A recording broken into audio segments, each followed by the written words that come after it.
Hola a todos, bienvenidos.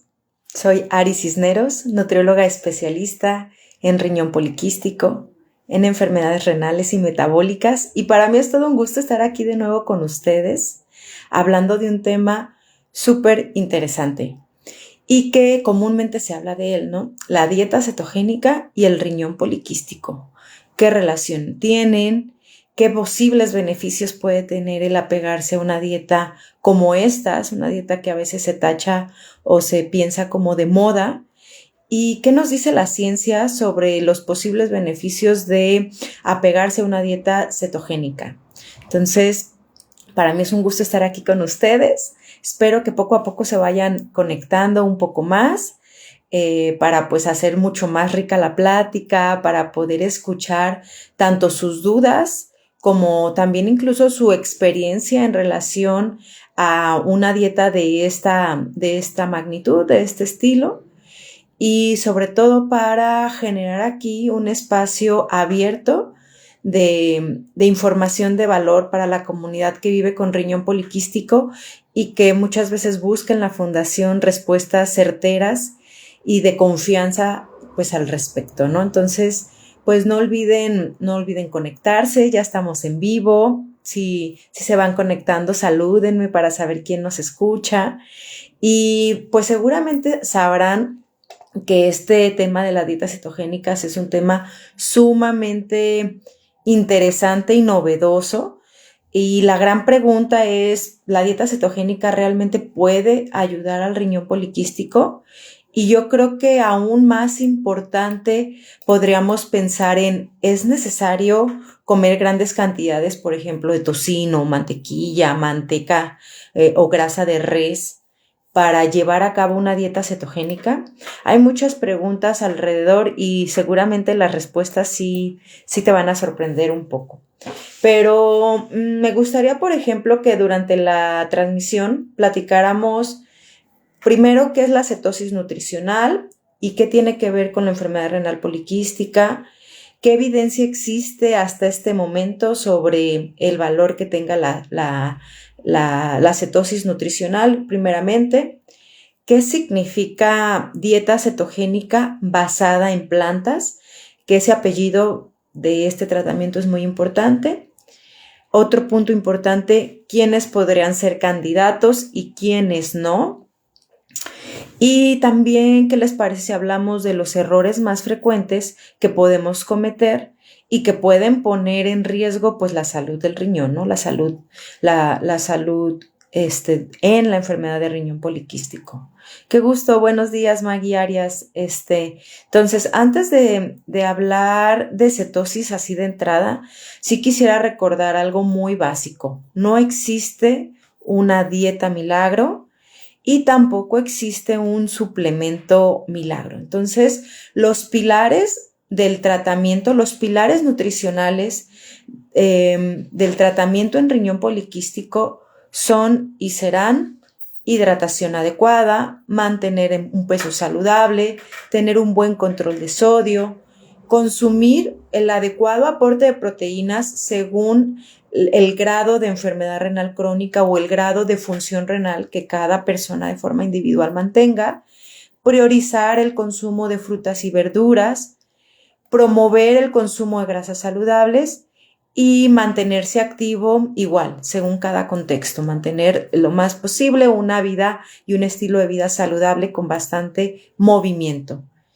Y antes de pensar en estrategias, digamos, más avanzadas, debemos tener una alimentación saludable y en este caso, llevar a cetosis, llevar una dieta cetogénica no va a sustituir estos pilares de tratamiento nutricional. Hola Miguel, saludos, buenos días. Entonces, ante esta nota importante, sí me gustaría saber un poco o adentrarnos un poco por qué la dieta cetogénica, o mejor formulado, qué tiene de diferente el riñón poliquístico que nos haga pensar en que la cetosis podría tener un efecto benéfico para quien vive con riñón poliquístico.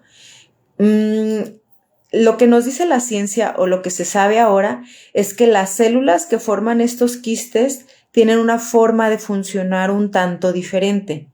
En palabras sencillas, consumen mucha más glucosa que las células sanas, producen la energía de una forma un poco menos eficiente que las células sanas y constantemente requieren de una buena cantidad de azúcar, de glucosa, para seguir creciendo. Digamos, si lo pensamos como en otro contexto, a manera de una analogía, es como si tuviéramos un automóvil que consume mucha gasolina y que además no la aprovecha bien.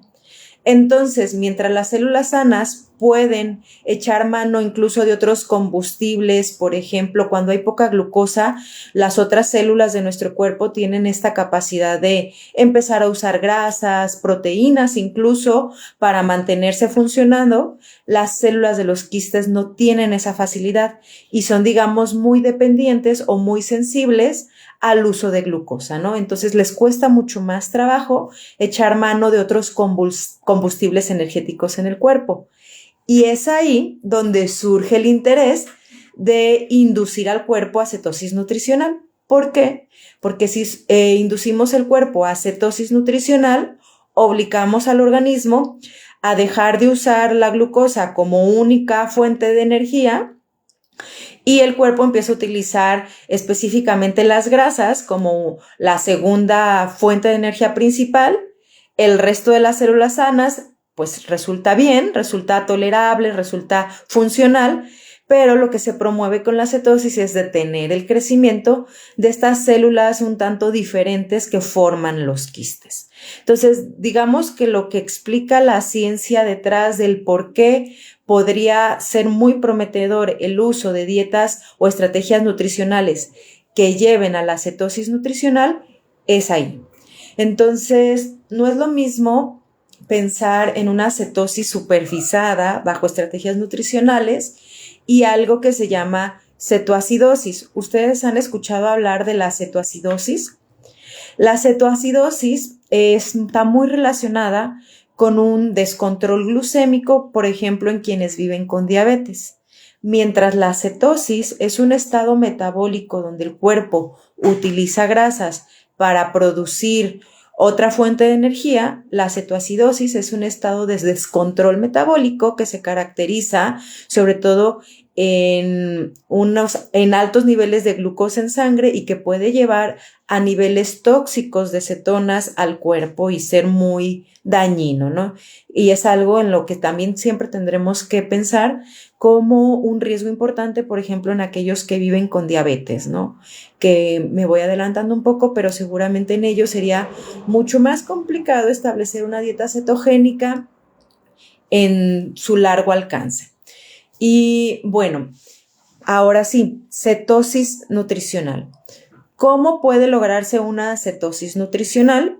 La realidad es que a nivel de estrategias de alimentación, se podrá decir que la ciencia se ha puesto en marcha para evaluar diferentes estrategias. Por ejemplo, una de ellas es la restricción de carbohidratos, digamos una restricción moderada de carbohidratos. Otra es la restricción de calorías, es decir, dietas bajas en calorías van a llevar al cuerpo también a una cetosis nutricional.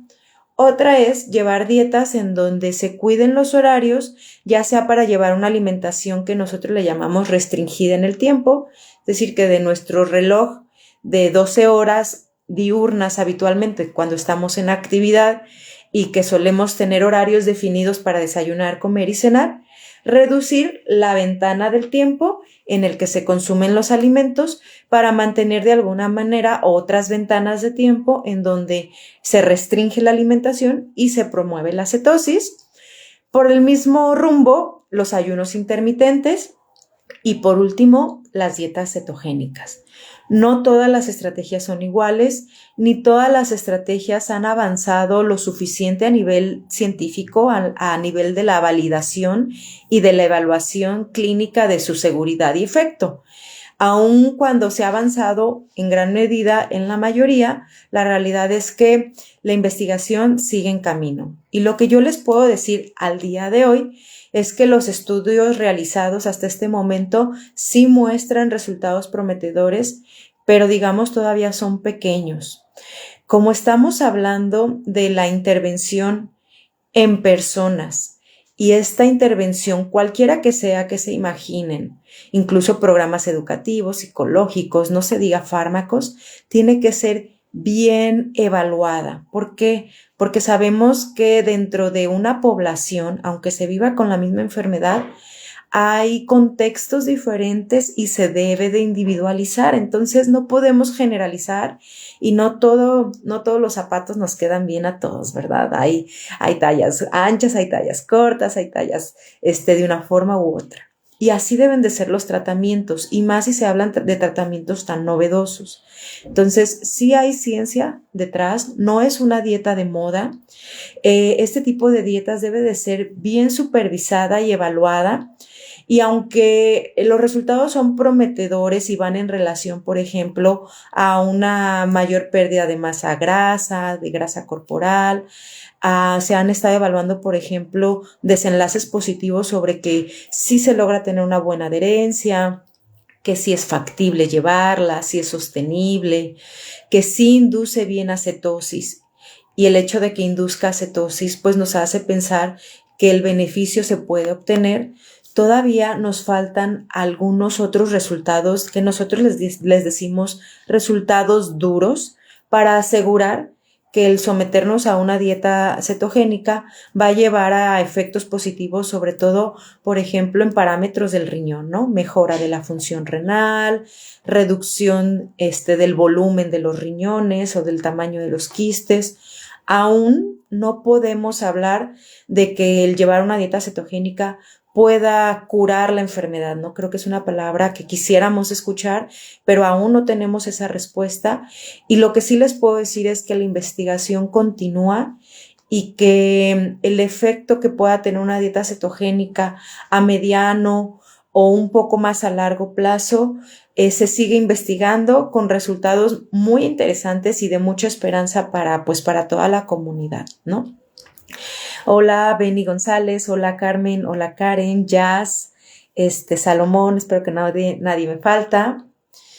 Pero antes de avanzar un poco más en específicamente los posibles beneficios, sí me gustaría detenerme en resolver una confusión sumamente común.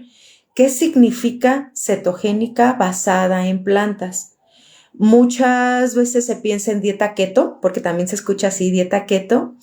Y sí es cierto que hay otro tipo de dietas keto que tradicionalmente se han usado, y la dieta keto se ha usado desde hace muchos años, incluso para temas, se podría decir sencillos como es el control de peso, pero también para facilitar la solución de problemáticas metabólicas como dislipidemia, incluso en algunos casos muy específicos de pequeños pediátricos con epilepsia refractaria. Entonces, sí ha sido estudiado, digamos, de forma mucho más formal y científica en otras áreas de la salud.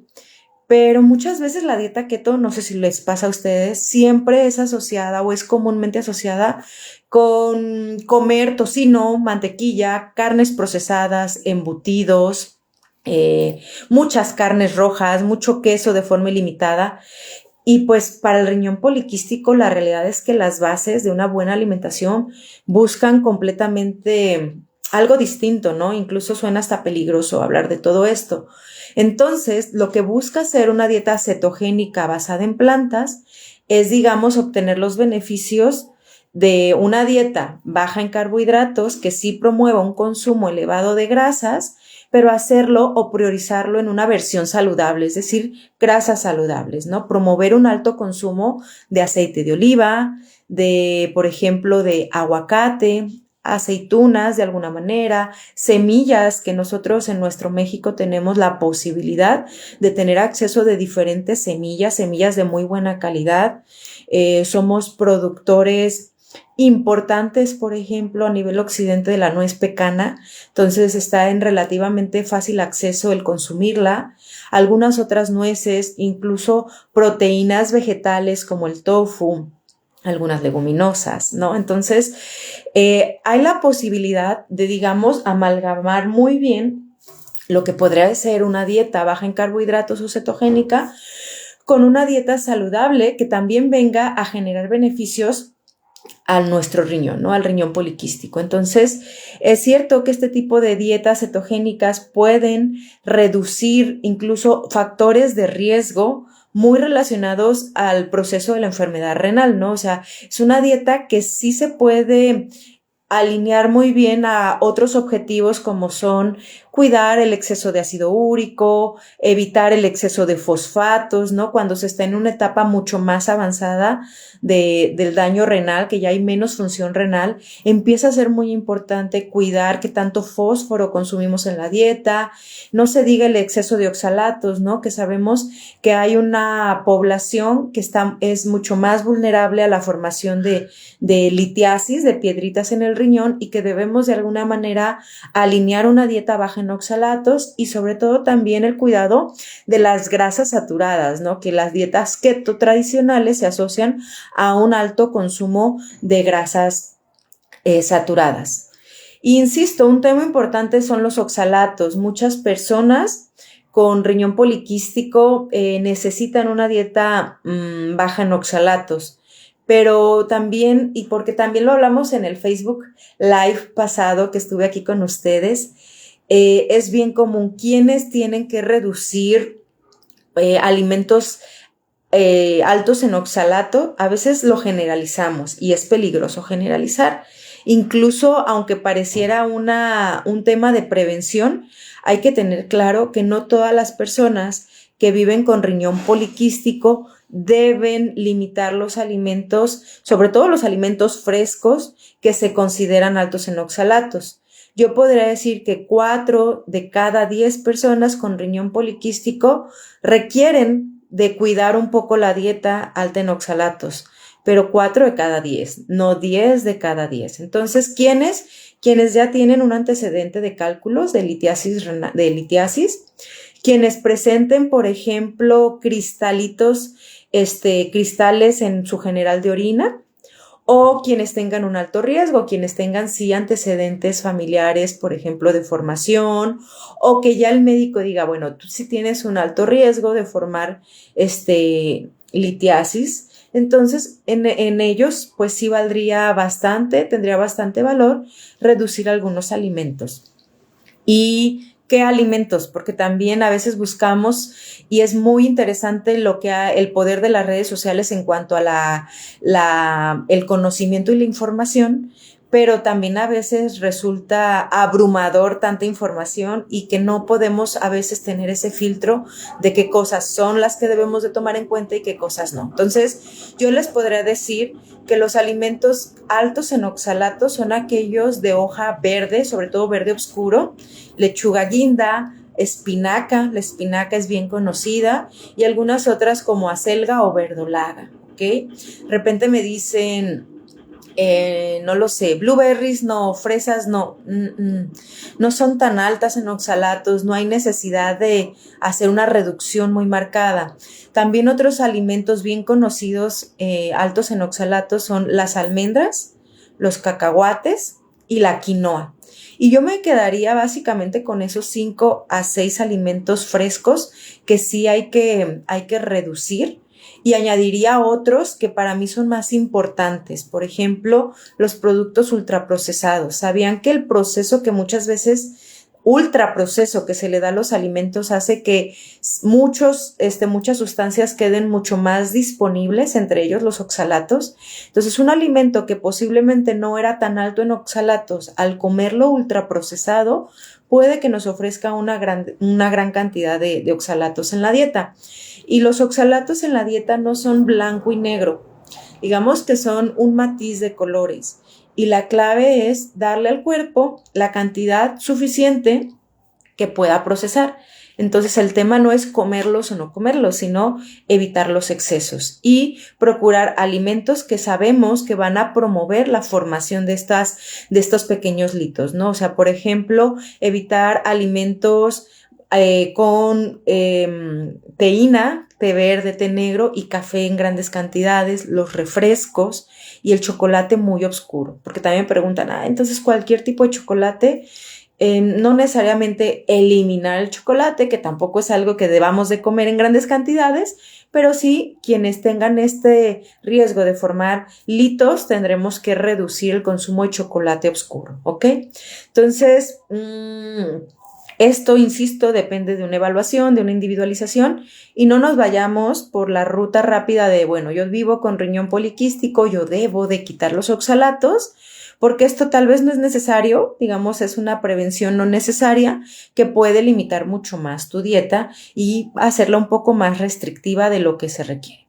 Bueno, ahora, uno de los puntos que yo me adelantaba que quiero platicar con ustedes sobre la dieta cetogénica, volviendo al tema principal, es para quienes no se recomienda la dieta cetogénica. Yo diría que como número uno, para quienes quieren iniciarla sin supervisión, ¿ok? Porque sí requiere que esté, digamos, bien estructurada, bien diseñada, equilibrada, para seguir cuidando los pilares de la alimentación, ¿no? Un consumo adecuado de frutas y verduras, la reducción adecuada del sodio y sobre todo un adecuado consumo de proteínas según la función del riñón, ¿no? Entonces, no se recomienda iniciar una dieta cetogénica o con tendencia baja en carbohidratos sin supervisión. ¿Quiénes son las personas con riñón poliquístico? Que serían los menos candidatos, quienes ya tienen una enfermedad renal crónica avanzada, en estadios avanzados. Creo que pondríamos mucho más dificultad en llevar una dieta de este tipo. Quienes tienen diabetes y es tratada con ciertos fármacos. ¿Sabían ahora que hay fármacos de nueva generación o digamos innovadores muy, muy valiosos que han demostrado efectos positivos en la progresión del daño del riñón? Estoy hablando de estos que a lo mejor por su molécula los ubican algunas personas como dapaglifosina, empaglifosina, que son sumamente importantes para el tratamiento, sobre todo cuando se tiene una función renal moderada y que se busca enlentecer la progresión. Y una de las contraindicaciones es llevar el cuerpo a la cetosis, ¿no? ¿Por qué? Porque estos medicamentos podrían llevar esa cetosis a un grado de cetoacidosis y que dijimos que eso es algo muy peligroso, ¿no? Entonces, en aquellas personas que viven con diabetes y usan este tipo de fármacos, no es buena idea la dieta cetogénica, ¿ok? También, por ejemplo, en situaciones de embarazo, trastornos alimenticios, problemas hepáticos, porque el hecho de modificar un poco los combustibles del cuerpo, que esa es la base de la dieta cetogénica, lleva a un poco mayor trabajo hepático. Entonces, si ya nuestro hígado hay algún tema hepático, pues resulta innecesario poner a trabajar de más nuestro hígado y algunas otras indicaciones muy específicas que sí requerirían un trabajo multidisciplinario y revisarlo específicamente con su doctor.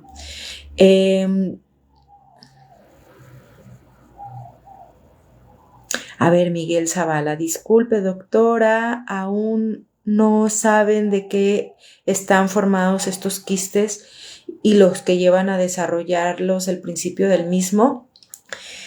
Sí hay bastante información al respecto. No soy yo, mi formación, mi base es nutrición. No soy yo la experta en explicárselos, pero sí hay bastante información al respecto, Miguel.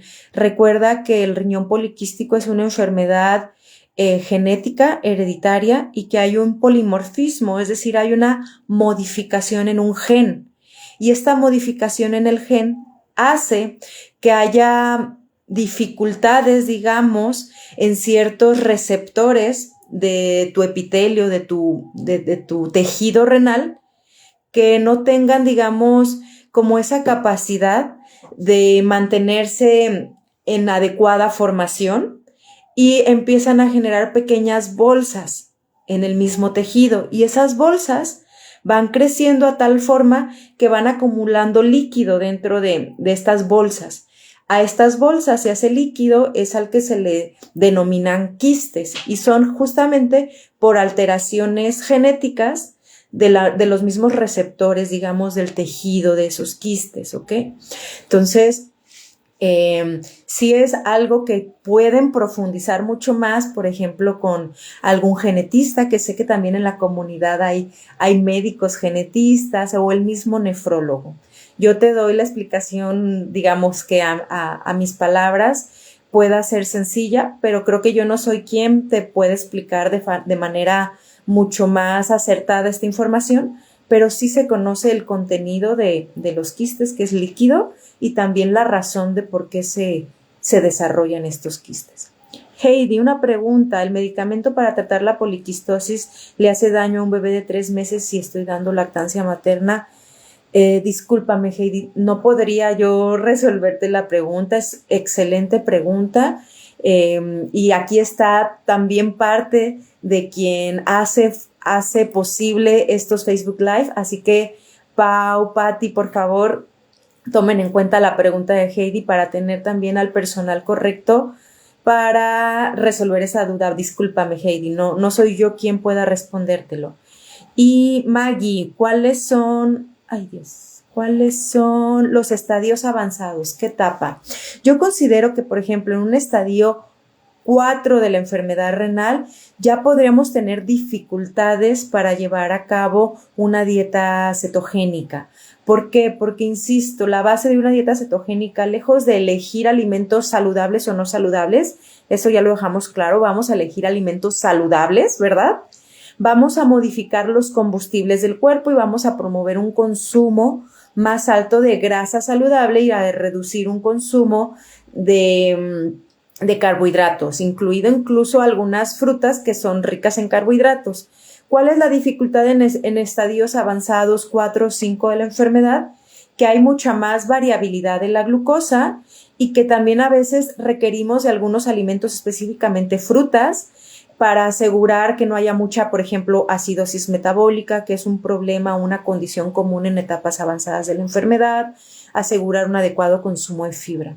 No podría ser tajante y decirte que es imposible, pero sí podría decirte que gran parte de los pacientes en estadios avanzados de la enfermedad renal crónica 4 o 5, grados 4 o 5, posiblemente no sea la mejor estrategia nutricional, ¿ok? ¿Qué más podemos decir? A ver, ya tengo varias preguntitas y esto me encanta. A ver, buen día, Javier. Excelente, gracias. Una duda. ¿Cómo maneja la dieta cetogénica los requerimientos de energía para entrenamientos de fuerza, considerando que los carbs son la fuente principal de energía? Bien, me encanta esa pregunta. ¿Por qué? Y espero, voy a salirme un poquito y voy a volver a regresar a la respuesta. El inicio de la evaluación de la dieta cetogénica en riñón poliquístico se hizo, o por lo menos las primeras evidencias, se hizo uniendo 2 estrategias. Dieta cetogénica, es decir, rica en grasas saludables y baja de alguna manera en carbohidratos, con restricción de energía, que va un poco a la pregunta, Javier.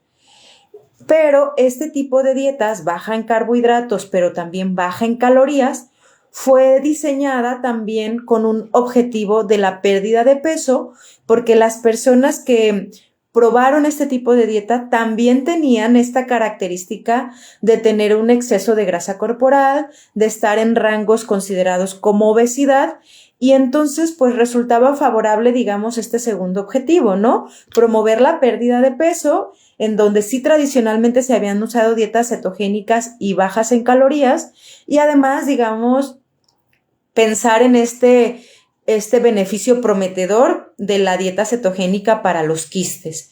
Y los resultados fueron muy interesantes. Por eso es que parte de los principales hallazgos son pérdida de grasa.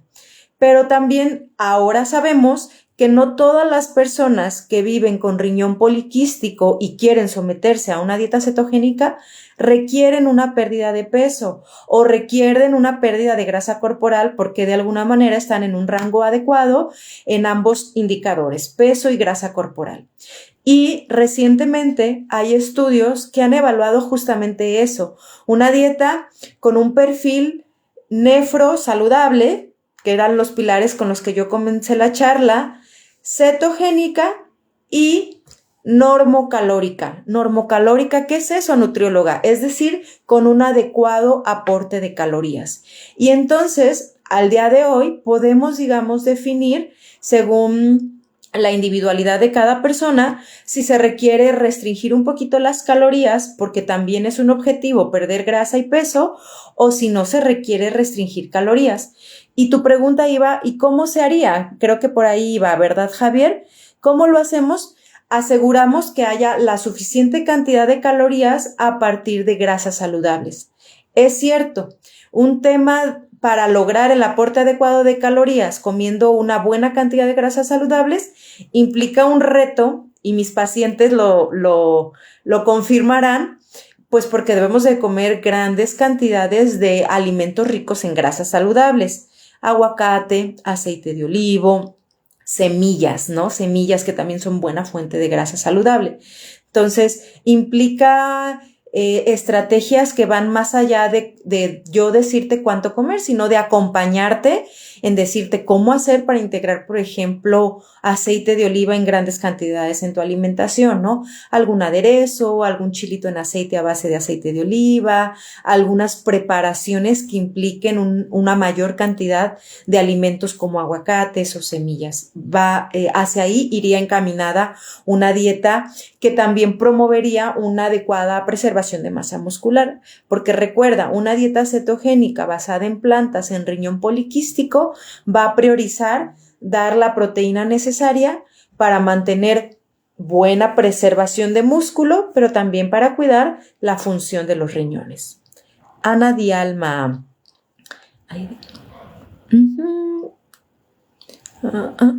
Perdón. Hola a todos. Discúlpenme, es que no me deja ver más arriba. ¿Qué está pasando?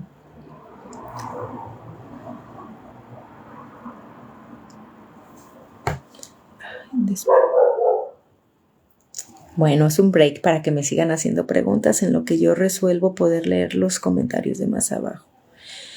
Ok. ¿Qué está pasando? ¿Por qué no puedo? Bueno, voy a leer el hasta abajo porque no puedo leer los de en medio, no sé.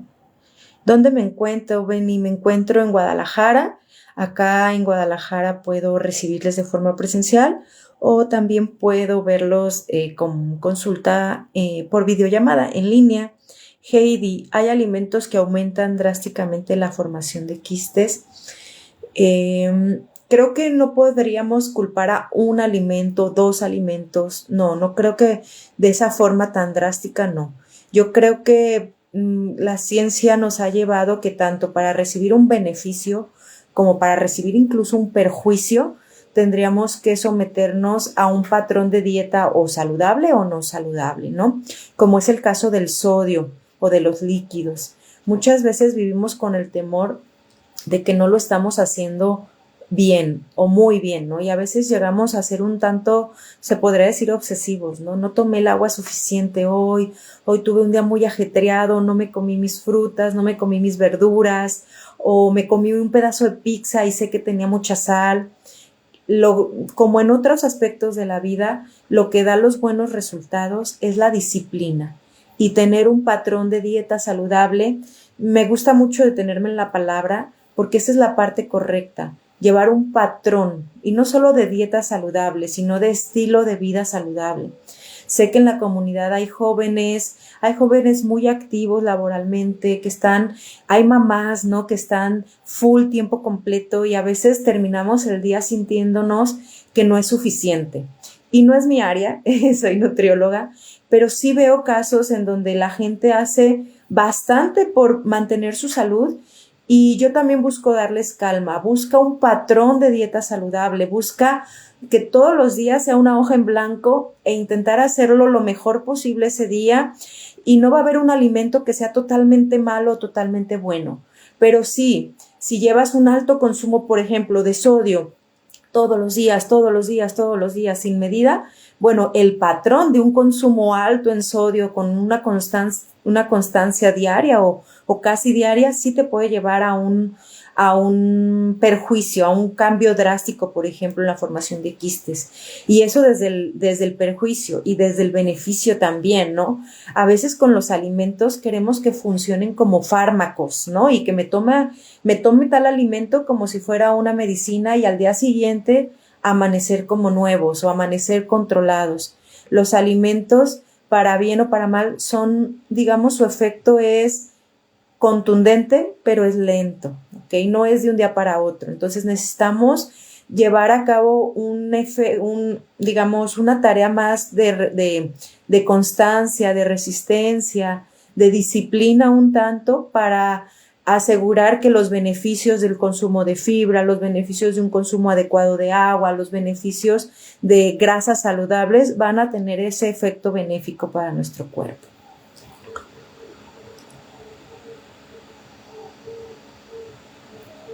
¿Los sartán ayuda a que no se produzcan tantos quistes?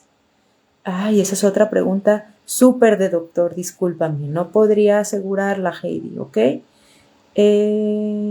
Creo que sí, contesté todos, espero que sí, no quiero quedar mal.